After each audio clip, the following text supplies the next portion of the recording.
달빛처럼 포근한 옛 이야기, 월명야담입니다. 오늘도 건강과 웃음이 늘 함께 하시길 바랍니다. 구독과 좋아요로 함께 해주시면 더 많은 이야기를 들려드릴 수 있습니다. 자, 이제 달빛 같은 이야기 속으로 함께 걸어가 보겠습니다. 봄 기운이 완연한 4월, 성박 큰 장터에는 사람들의 발길이 분주히 오갔습니다. 아침나절 내린 비가 그치고 나니 흙바닥은 축축했으나 풀내음이 퍼져나와 장터 전체를 감돌고 있었지요. 좌판마다 놓인 나물과 곡식들이 빗방울을 머금어 더욱 싱그럽게 빛나고 있었습니다. 그런데 장터 한편에서는 배를 움켜쥔 총각 하나가 비틀거리며 걷고 있었습니다. 떠돌이 신세인 최도훈이었습니다. 25 나이에 고향을 떠나 이곳저곳을 전전하며 하루하루를 버텨왔지요. 며칠째 제대로 끼니를 못 챙긴 탓에 얼굴은 파리했고 낡은 삼배 옷에는 기운 흔적이 군데군데 보였습니다. 아이고, 배가 등에 붙겠구나. 도훈은 중얼거리며 좌판 사이를 걸었습니다. 콩나물을 파는 안악내 앞에서 향기를 맡아보고 찐 감자를 파는 노파 앞에서 군침을 삼켰지만 주머니에는 돈 한 푼 없었습니다. 그저 발걸음만 무겁게 옮길 뿐이었지요. 그때 장터 건너편에서 곱게 차린 중년 부인이 시녀 하나와 함께 걸어오고 있었습니다. 예전에는 고을 안에서도 손꼽히던 집안의 신부인이었습니다. 연분홍빛 치마 저고리를 곱게 차려 입었으나 자세히 보면 옷감은 예전만 못했고 머리에 꽂은 은비녀도 빛이 발해 있었습니다. 그 곁에는 시녀 연희가 따르고 있었습니다. 20살 남짓한 나이로 영리하고 부지런의 주인을 잘 모시는 아이였지요. 연희는 요즘 들어 잦은 기침의 기력이 약해진 부인을 걱정스럽게 바라보고 있었습니다. 마님, 날씨도 으슬으슬한데 장보기는 내일로 미루시면 좋겠습니다. 아니다, 연희야. 쌀이 떨어져 가는데 어찌 미루겠느냐. 기침쯤이야 괜찮다. 신부인은 손수건으로 입을 가리며 기침을 했습니다. 그런데 갑자기 기침이 심해지더니 얼굴이 하얗게 질리며 휘청거렸습니다. 아, 어질어질하구나. 신부인이 앞으로 쓰러지려 하자 주위 사람들이 웅성거리기 시작했습니다. 하지만 양반댁 부인이라는 것을 알아본 이들은 감히 손을 대지 못하고 멀찍이 서서 보기만 했습니다. 아이고, 부인께서 쓰러지시네. 우리가 나섰다 괜한 탈이 나면 어쩌누. 사람들은 체면과 신분을 따지며 물러서기만 했습니다. 이때 도훈이 망설임 없이 달려왔습니다. 부인, 괜찮으십니까? 이리 기대어 앉으시지요. 연희가 놀라 소리쳤습니다. 아니, 천한 자가 감히 마님께 손을 대다니. 그러나 신부인은 연희를 제지했습니다. 도훈의 눈빛 속에서 맑고 진실한 기운을 보았던 것입니다. 그만하거라, 괜찮다. 도훈은 신부인을 근처 평상에 앉히고는 급히 우물가로 달려가 물을 떠왔습니다.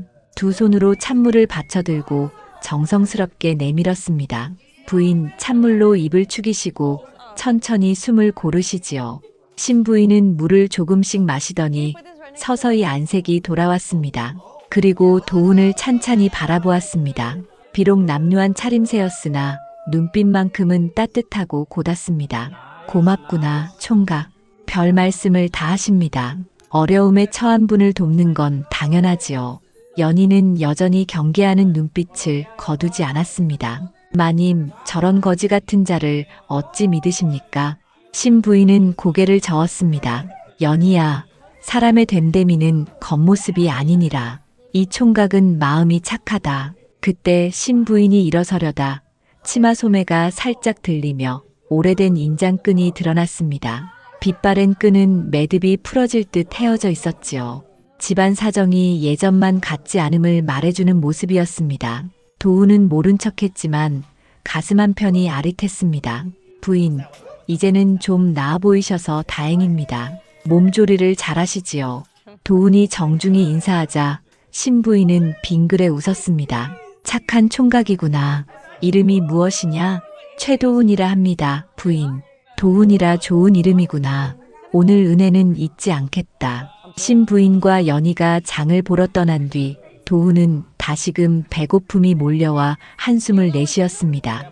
그러나 남을 도왔다는 따뜻한 마음이 허전한 속을 조금이나마 채워주는 듯 했습니다. 멀어져 가는 신부인의 뒷모습을 바라보며 도우는 속으로 중얼거렸습니다. 참 곱고 어진 분이시네. 그런데 왜 그리 근심이 많아 보이실까? 그날 저녁 집으로 돌아간 신부인은 곳간을 둘러보며 깊은 생각에 잠겼습니다. 쌀독은 바닥이 보이고 은전도 얼마 남지 않았습니다. 하지만 오늘 만난 도훈의 맑은 눈빛과 따뜻한 마음씨가 자꾸 떠올랐습니다. 가슴 깊은 곳에서 잊혔던 희망이 다시금 피어나는 듯 했습니다.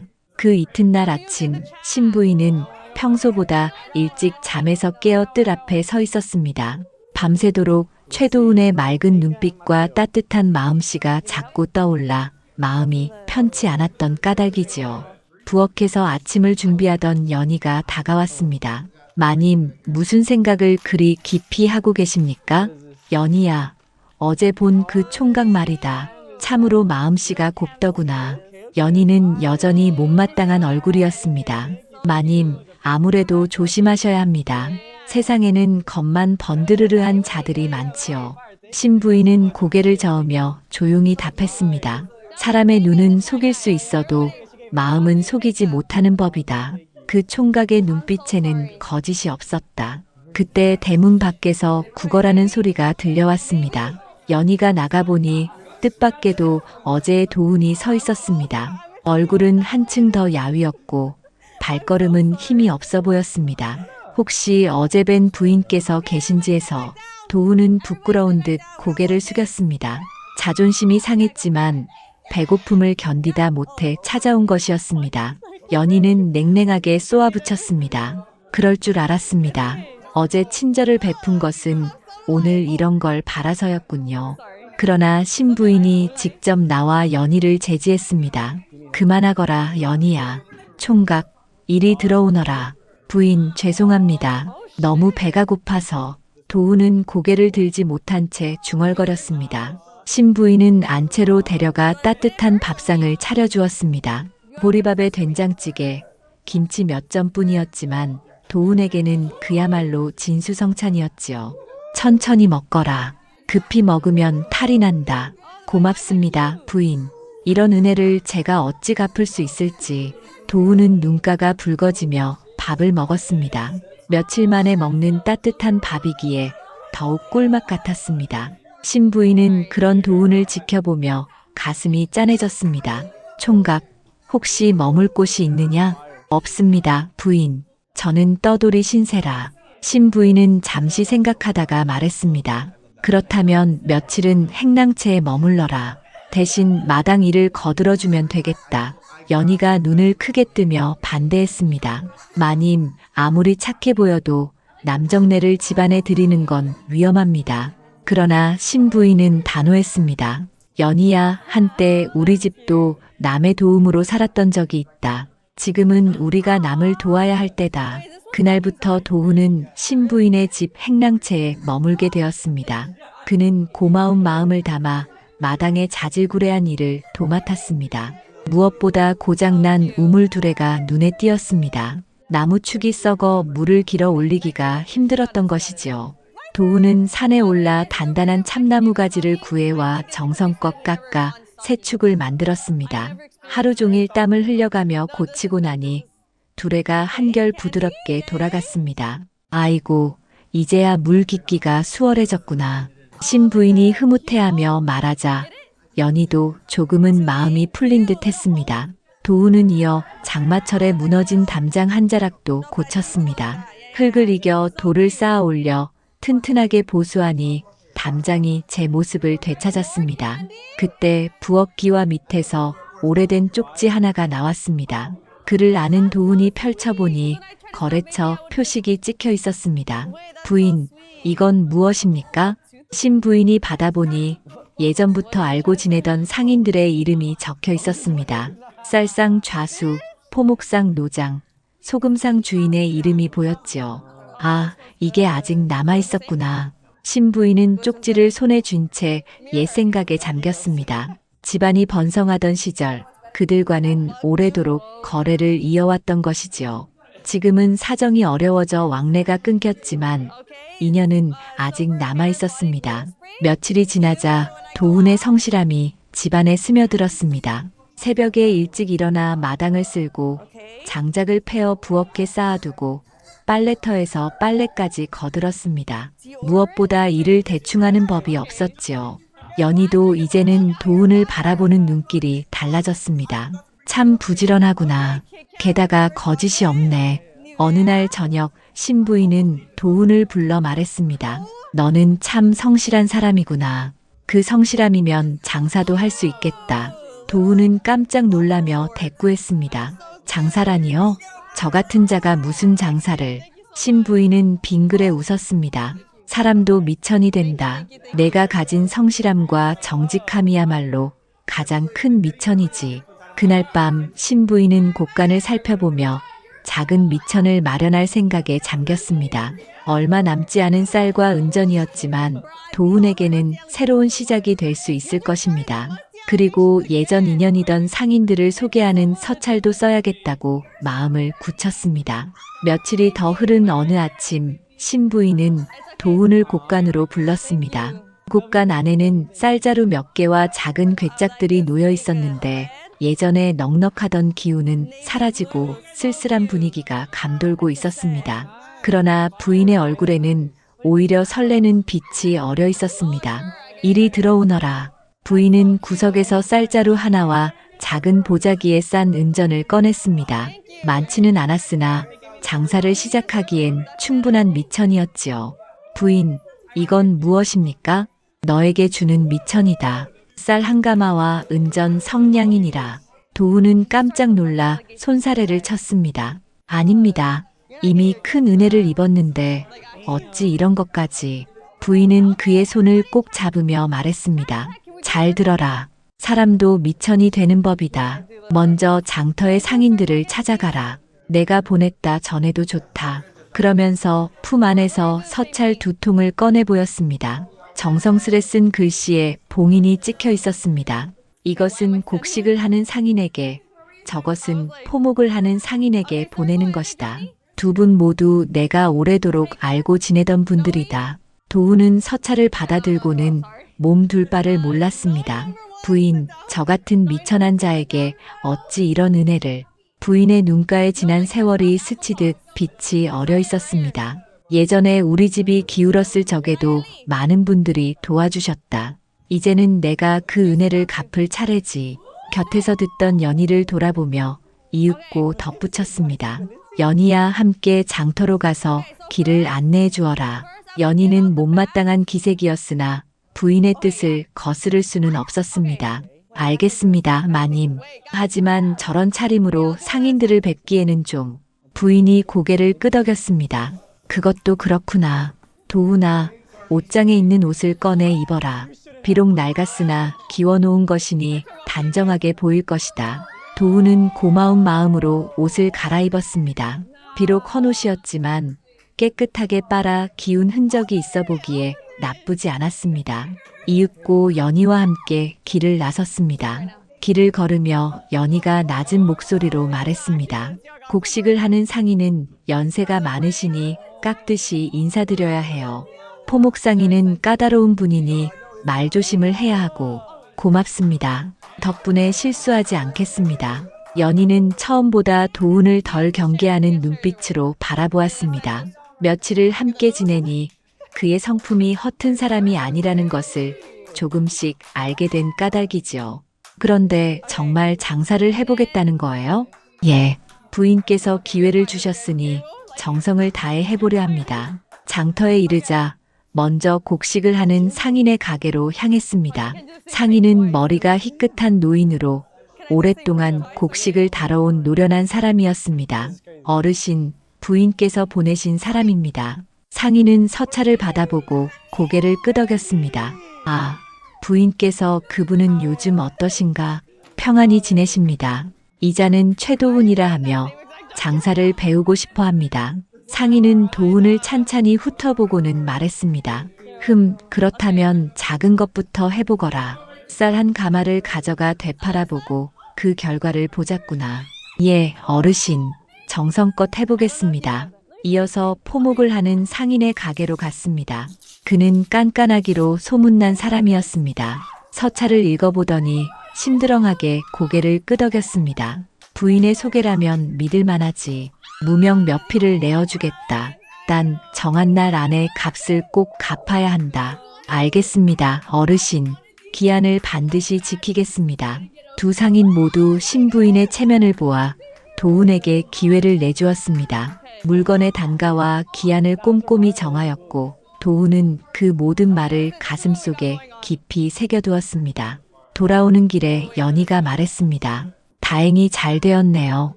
마님의 인연이 아직 살아있었나 봅니다. 정말 고마운 일이지요. 이제부터는 성실히 장사를 배우겠습니다. 집으로 돌아와 도훈이 경과를 아뢰자 신부인은 흐뭇한 표정으로 고개를 끄덕였습니다. 잘하였다, 도훈아. 이제부터가 진짜 시작이다. 신용과 인연이 내 첫걸음의 발판이 될 것이다. 그날 밤 도훈은 행랑채에서 설렘과 두려움이 엇갈린 마음으로 뒤척였습니다.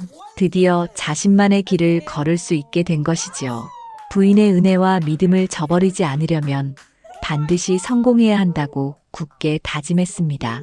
이튿날 새벽 도훈은 일찍 일어나 상인 어른들이 맡겨준 물건을 가지러 갔습니다. 쌀 한 가마와 무명 서너 필, 작은 소금 한 자루까지 많지는 않지만 여러 품목을 조금씩 모은 셈이었지요. 이것이 바로 소량 다품종 장사의 시작이었습니다. 장터 한쪽에 자리를 잡고 멍석을 펴고 물건을 정갈히 진열했습니다. 화려하진 않았으나 성의가 느껴지는 좌판이었습니다. 도훈은 가슴이 두근거리며 첫 손님을 기다렸습니다. 쌀 좀 보세요. 가장 먼저 찾아온 손님은 동네 아낙네였습니다. 도훈은 허리를 숙여 정중히 맞이했습니다. 좋은 쌀입니다. 한 대에 10다푼이지요. 아낙네는 쌀알을 집어 손가락으로 비비며 흥정을 걸었습니다. 에구, 너무 비싸네. 12푼에 주면 안 되겠나? 도훈은 잠시 생각하다 고개를 끄덕였습니다. 첫 거래에서 욕심을 부리기보다 신뢰를 얻는 것이 중요하다고 여겼던 것입니다. 좋습니다. 12푼에 드리지요. 되를 가득 채워주고 되돌이까지 조금 얹어주자 아낙네 얼굴에 웃음이 번졌습니다. 허허, 이 총각 참 후하구나. 다음에도 여기 와서 사야겠네. 그렇게 도훈의 첫 장사가 시작되었습니다. 하루 종일 앉아 있어도 많이 팔리지는 않았지만 찾아오는 손님 한 사람 한 사람에게 늘 정성을 다했습니다. 며칠이 지나자 연희가 장을 보러 자주 들렀습니다. 신부인의 심부름이기도 했지만 도훈의 장사가 어떻게 되어가는지 궁금했던 까닭이었지요. 오늘은 어떻습니까? 아직은 크게 팔리진 않지만 조금씩 나아지고 있습니다. 연희는 도훈의 장부를 들여다보았습니다. 글씨는 서툴렀지만 들어온 물건과 나간 물건, 남은 돈까지 하나하나 꼼꼼히 적혀 있었습니다. 장부를 참 부지런히 쓰는군요. 예, 상인 어르신께서 장사의 기본은 장부라 하셨습니다. 어느 날은 저울질을 하다 조금 모자라게 담아 보냈는데 집에 가서야 그 사실을 알게 되었습니다. 도훈은 다음 장날 그 손님을 찾아가 모자란 분량을 채워주며 사과했습니다. 아이고, 총각이 참 정직하네. 이런 장사꾼은 처음 보오. 죄송합니다. 다시는 이런 일 없도록 더 주의하겠습니다. 이런 일들이 소문이 퍼지자 사람들은 도훈의 좌판을 믿고 찾아오기 시작했습니다. 저 총각 좌판에서 사면 속을 일이 없지. 맞아, 저울도 속이지 않더라. 장이 설 때마다 매상은 조금씩 늘어났습니다. 하루에 엽전 100푼 남짓이던 것이 200푼, 300푼으로 차츰 늘어났습니다. 큰 돈은 아니었지만 도훈에게는 분명 희망이 되는 변화였습니다. 장부를 정리하던 도훈은 혼잣말을 했습니다. 천천히 가는 게 오히려 빠른 법이라지. 한편 장터 건너편에서는 민상거리 인상을 찌푸리며 도훈의 좌판을 바라보고 있었습니다. 자신의 곡식 장사에 손님이 줄어드는 것을 감지했기 때문입니다. 저 거지 같은 놈이 어디서 물건을 끌어오는 거야. 민상걸은 어려서부터 곱게만 자라 장사를 하찮게 여겨왔습니다. 비싼 값을 매겨도 사람들은 사갈 수밖에 없을 거라 믿었는데 도훈 같은 이가 나타나자 불편한 기색을 감추지 못했습니다. 저놈 때문에 내 매상이 줄고 있잖아. 옆에서 눈치를 보던 머슴이 아부 섞인 목소리로 거들었습니다. 주인님, 혹시 남의 물건을 훔쳐다 파는 건 아닐까요? 그럴 수도 있지. 거지 출신이 무슨 수로 물건을 제대로 구해오겠어. 이렇게 해서 민상걸의 마음속에는 도훈에 대한 질시와 의심이 싹트기 시작했습니다. 그러나 도훈은 그런 시선에 개의치 않고 장사에만 매달렸습니다. 빌려온 물건을 되팔아 약속한 기한에 맞춰 돈을 돌려드렸고 상인들은 고개를 끄덕였습니다. 참 약속을 잘 지키는 총각이구나. 다음에도 필요하면 언제든 말하거라. 그리하여 도훈은 조금씩 상인들 사이에서도 신용을 쌓아갔습니다. 큰 부를 얻은 것은 아니었으나 성실하고 정직한 장사꾼으로 이름이 나기 시작했습니다. 그의 장부에 하루하루 늘어가는 숫자들은 단순한 돈이 아니라 쌓여가는 신뢰의 증거였지요. 저녁이 되면 신부인의 집으로 돌아와 하루 장사 이야기를 들려드렸고 신부인은 흐뭇하게 미소를 지으며 격려했습니다. 이렇게 평범하지만 착실한 나날들이 이어지고 있었습니다. 한 달여가 흘러가면서 도훈은 장터에서 제법 이름이 알려지기 시작했습니다. 정직한 저울과 알맞은 각, 그리고 무엇보다 성실한 태도 덕에 단골 손님이 조금씩 늘고 있었지요. 그러나 이런 변화는 지주 민상걸의 눈에 가시처럼 박혔습니다. 민상걸은 대대로 이 고을에서 손꼽히는 부잣집으로 넓은 논밭을 소유하고 있었습니다. 곡식 장사만큼은 자신을 따라올 리가 없다고 자부했지요. 그런데 어디서 굴러온 거지 하나가 제 앞마당을 넘보는 듯하니 속이 뒤틀렸습니다. 저놈 때문에 내 매상이 눈에 띄게 줄고 있구나. 민상걸은 곡식 자루에 메어둔 특별한 매듭끈을 손으로 쓸어보았습니다. 누에실로 곱게 엮은 매듭은 자신의 곳간에서 나온 물건임을 알리는 표시였습니다. 장터의 큰 상인들마다 이런 표식을 두어 물건의 출처를 밝히곤 했지요.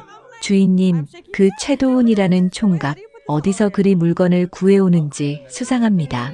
머슴 개똥이가 주인의 비위를 맞추듯 말했습니다. 어릴 적부터 민상걸 집에서 자란 개똥이는 주인의 심수를 잘 알고 있었지요. 그러게 말이다. 거지 출신이 무슨 수로 물건을 안정적으로 끌어오겠어. 분명 뒤가 구린 놈이야. 민상걸은 잠시 곰곰 생각하더니 입가에 교활한 웃음을 띄었습니다. 개똥아, 소문 하나 퍼뜨려라. 내 곳간 표식이 다른 좌판에서 보였다고 말이지. 예, 그게 사실입니까? 사실일 게 뭐 있느냐. 의심만 심어주면 된다. 사람들은 한번 의심하기 시작하면 저절로 수군되게 마련이지. 개똥이는 주인의 뜻을 받들어 장터 곳곳을 돌며 수군거렸습니다. 그 최도훈이라는 총각 말이야. 민상인 곳간에 매듭끈이 달린 자루를 썼다더라. 정말인가?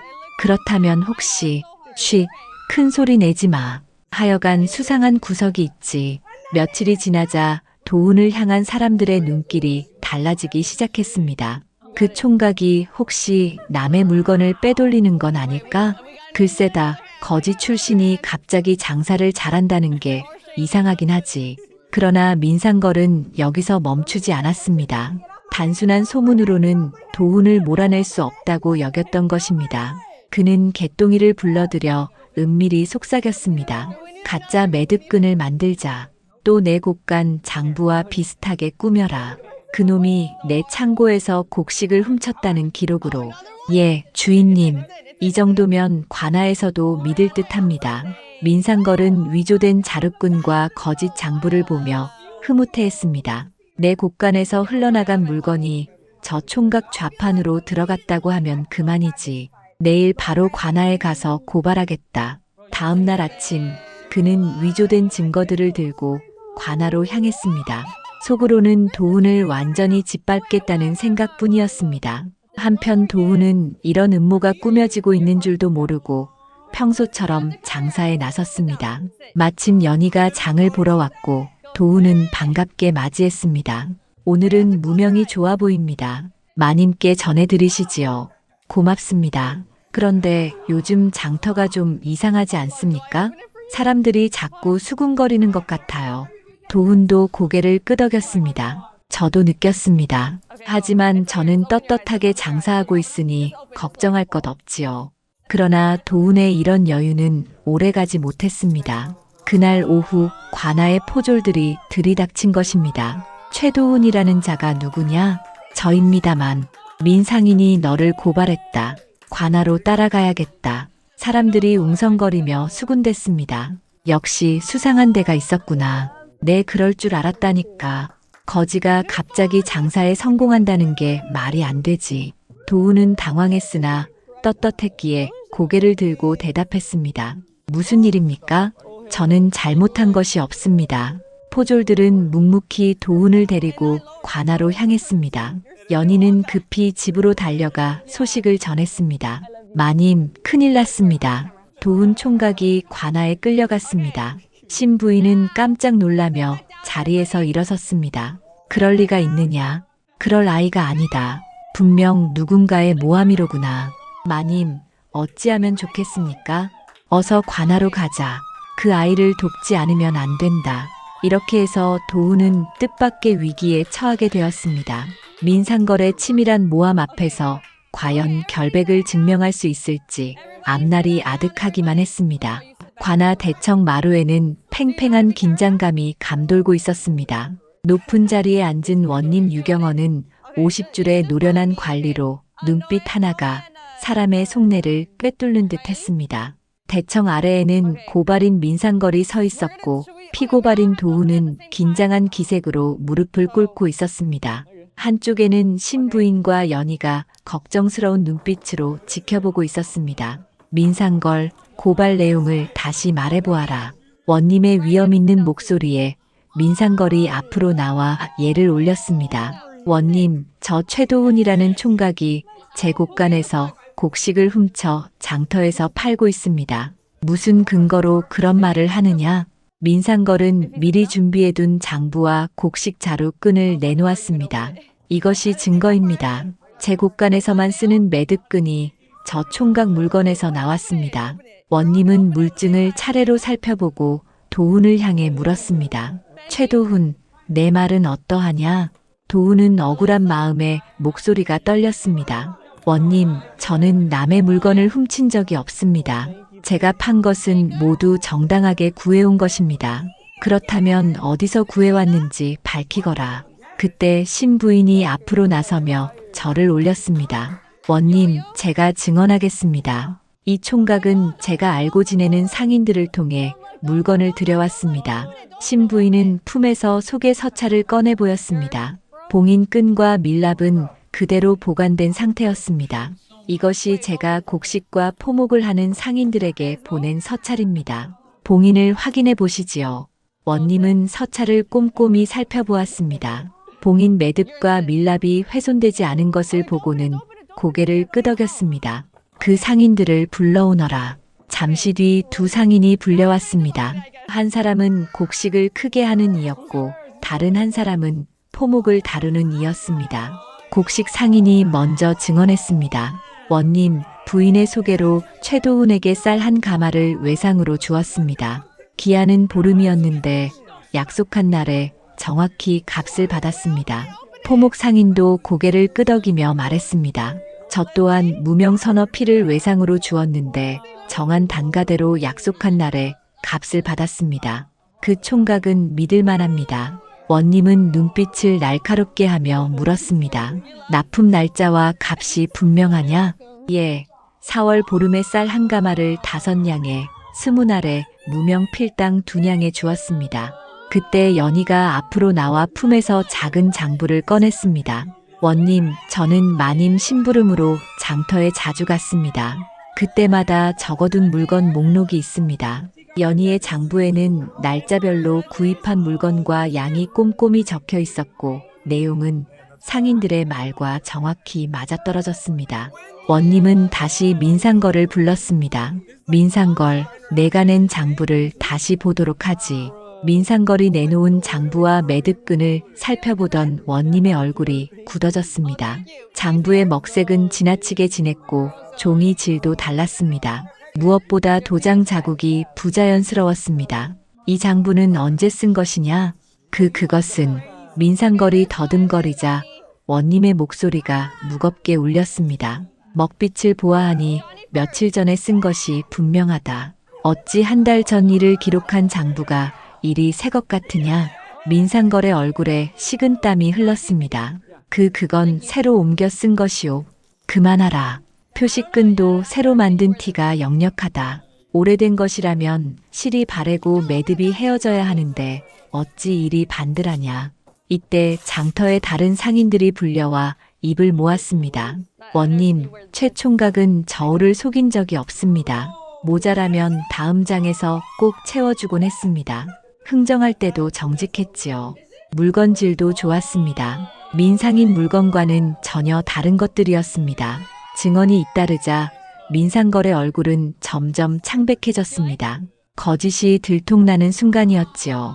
원님은 위험 있는 목소리로 마무리했습니다. 민상걸, 내가 낸 증거는 모두 거짓이다. 장부의 먹색과 종이질, 도장 자국이 모두 같은 날 급조된 것이며 매듭끈도 새로 만든 것이 분명하다. 내가 질투심에 눈이 멀어 무고한 일을 모함한 것이다. 관아 대청에는 숙연한 정적이 흘렀습니다.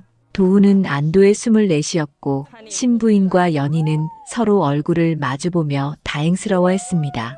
민상걸은 그 자리에 주저앉아 절망적인 얼굴이 되었습니다.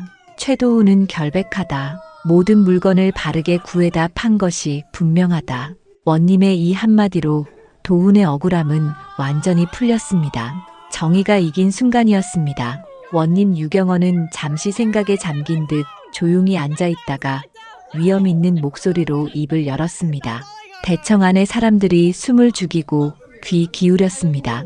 민상걸, 내가 저지른 죄는 단순한 거짓이 아니다. 남의 신용을 훔치려 한 죄이며 이는 곡간 한 칸을 비우는 것보다 무겁다. 민상걸은 얼굴이 창백해진 채 땅만 내려다보았습니다. 교활하게 꾸민 계책이 모두 드러났으니 더는 변명할 길이 없었지요. 장부를 위조하고 무고한 일을 모함한 죄로 곤장 20대를 치고 은전 열량을 벌금으로 물리노라. 포졸들이 민상걸을 끌어내어 곤장을 내리쳤습니다. 매질 소리에 그의 비명이 마당에 울려 퍼졌으나 누구도 동정하지 않았습니다. 욕심과 질투로 무고한 일을 해치려 한 업보였지요. 곤장이 끝나자 민상걸은 비틀대며 일어났습니다. 원님이 다시 엄하게 말했습니다. 은전 열량 가운데 절반은 이 고을에 굶주린 자들에게 나누고 나머지는 전란으로 남편을 잃은 과부들에게 주도록 하라. 이는 죄를 벌함과 동시에 그 벌금을 선한 데 쓰이게 하려는 원님의 깊은 뜻이었습니다. 민상걸, 내 죄를 뉘우치고 다시는 이런 짓을 하지 마라. 또다시 남을 해치려 든다면 그땐 더 무거운 벌을 받을 것이다. 민상걸은 고개를 떨군 채 간신히 절을 올렸습니다. 깊이 반성하겠습니다. 그리고 머슴 개똥이에게 부축을 받으며 비틀거리며 물러났습니다. 개똥이의 얼굴에도 부끄러움이 어려 있었습니다. 이제 원님은 도훈을 불러 세우며 따뜻하게 말했습니다. 최도훈, 일어나거라. 내 결백이 만천하에 드러났다. 도훈은 감격하여 일어나 깊이 절했습니다. 원님의 공정한 판단에 감사드립니다. 내 성실함과 정직함을 계속 지켜가거라. 그것이야말로 진정한 부의 근본이다. 신부인도 앞으로 나와 절하며 감사의 뜻을 전했습니다. 원님 현명한 판결 덕분에 무고한 이가 억울함에서 벗어날 수 있었습니다.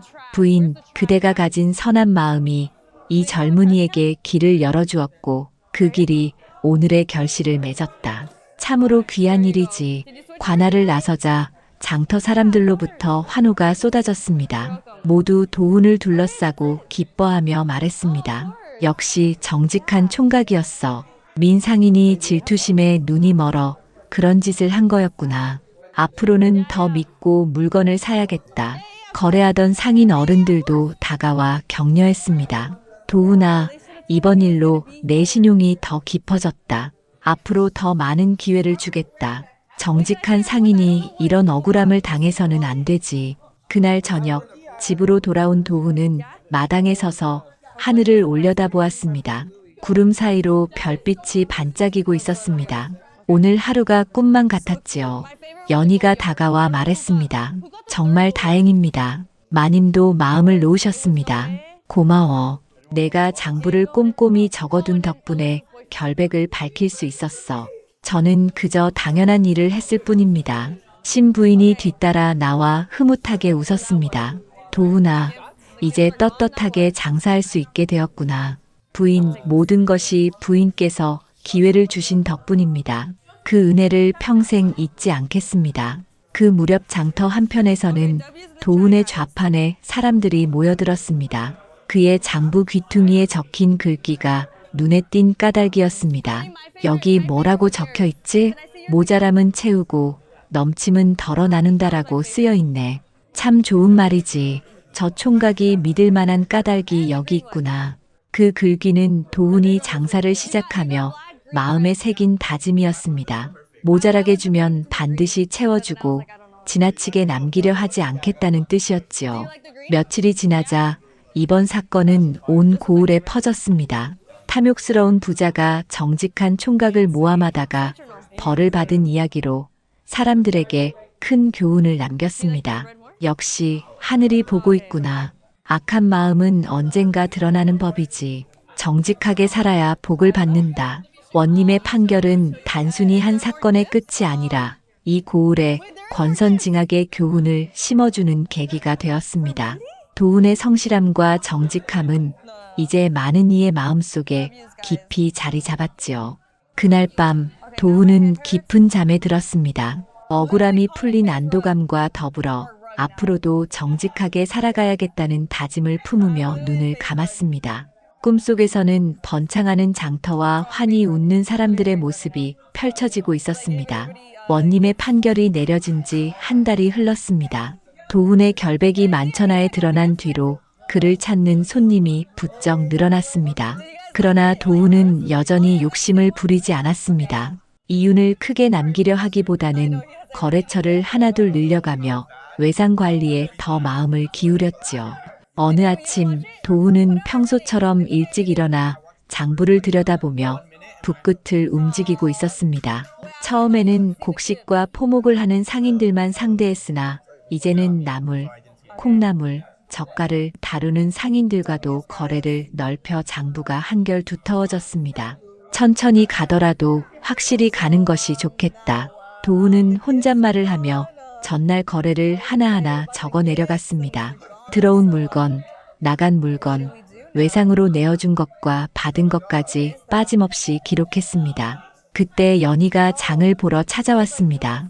요즘은 거의 날마다 신부인의 심부름으로 나왔는데 단순히 물건을 사는 것뿐 아니라 장터의 소식을 전해주는 구실도 했습니다. 오늘은 어떻습니까? 덕분에 잘 되고 있습니다. 마님께서 무엇을 필요로 하십니까? 오늘은 콩나물을 사오라 하셨습니다. 또 다음 장에는 깨가 필요하실 듯 합니다. 연희가 전해주는 말은 도훈에게 귀한 정보였습니다. 손님이 무엇을 원할지 미리 알 수 있었으니 준비가 한결 수월했지요. 알겠습니다. 다음 장 전에 깨를 구해두겠습니다. 도훈은 작은 책자에 연희가 전해준 말을 적었습니다.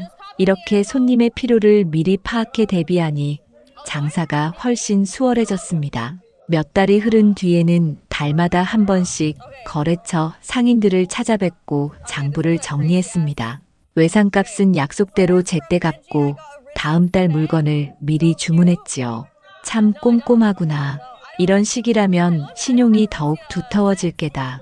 곡식을 하는 상인 어른이 도훈의 장부를 보며 흐뭇해했습니다. 글씨는 서툴렀으나 숫자는 또렷하고 하나도 빠뜨리지 않았기 때문입니다. 어르신, 앞으로도 잘 부탁드립니다. 그래, 더 좋은 물건을 소개해주마. 이렇게 도훈은 상인들 사이에서도 신뢰를 쌓아갔습니다. 약속을 지키고 정직하게 거래하며 장부를 성실히 적는 습관이 명성으로 이어졌습니다. 한편 도훈은 장터 이웃 좌판들과도 좋은 관계를 맺었습니다. 서로 품목이 겹치지 않도록 나누어 파는 방도를 제안했습니다. 김영감님은 나무를 주로 파시니 저는 곡식을 위주로 하겠습니다. 좋은 생각일세. 서로 도우며 장사하는 게 제일이지. 그 뒤로는 장터에 상생의 분위기가 생겨났습니다. 한 좌판에 없는 물건이 있으면 다른 좌판을 소개해 주었고 손님이 몰릴 때는 서로 거들어 주었습니다. 어느 날 저녁 장사를 마치고 물건을 거두려는데 한 할머니가 다가왔습니다. 총각, 혹시 밀가루 조금만 꿔줄 수 있겠니? 손자가 아파서 죽을 쑤어야 하는데 돈이 없어서. 도우는 주저하지 않고 밀가루 한 대를 내주었습니다. 할머니, 이걸 가져가세요. 돈은 나중에 편할 때 주셔도 됩니다. 고맙다, 총각. 이 은혜를 잊지 않마. 이런 일이 쌓이자 도훈은 장터 사람들 사이에서 어진 총각이라 불리게 되었습니다. 돈만 줬는 상인이 아니라 인정 있는 상인으로 알려진 것이지요. 몇 해가 흘렀습니다. 도훈의 좌판은 이제 장터에서 가장 믿음직한 곳 중 하나로 자리 잡았습니다. 물건의 질이 좋고 값이 공정하며 무엇보다 주인이 정직하다는 평판 덕분이었습니다. 장부를 보니 처음 시작할 때와 견주어 매상이 10배 가까이 늘어나 있었습니다. 그러나 도훈은 여전히 검소하게 살았습니다. 번 돈의 일부는 늘 어려운 이웃을 돕는 데 쓰고 나머지는 장사를 이어갈 미천으로 아껴두었습니다. 어느 날 신부인이 직접 좌판을 찾아왔습니다. 오랜만에 뵌 얼굴은 한결 밝았고 옷차림에도 예전보다 여유가 느껴졌습니다. 도훈아, 참 잘 되고 있구나. 마님, 이 모든 것이 마님 덕분입니다. 아니다. 이것은 내 성실함과 정직함이 맺은 결실이다. 복은 싸는 데서 오는 법이지. 부인의 말씀에 도훈은 깊이 머리를 숙였습니다. 장사를 시작할 때 품었던 마음가짐을 잊지 말아야겠다고 다시금 다짐했습니다. 그날 저녁 장부를 덮으며 도훈은 혼잣말을 했습니다.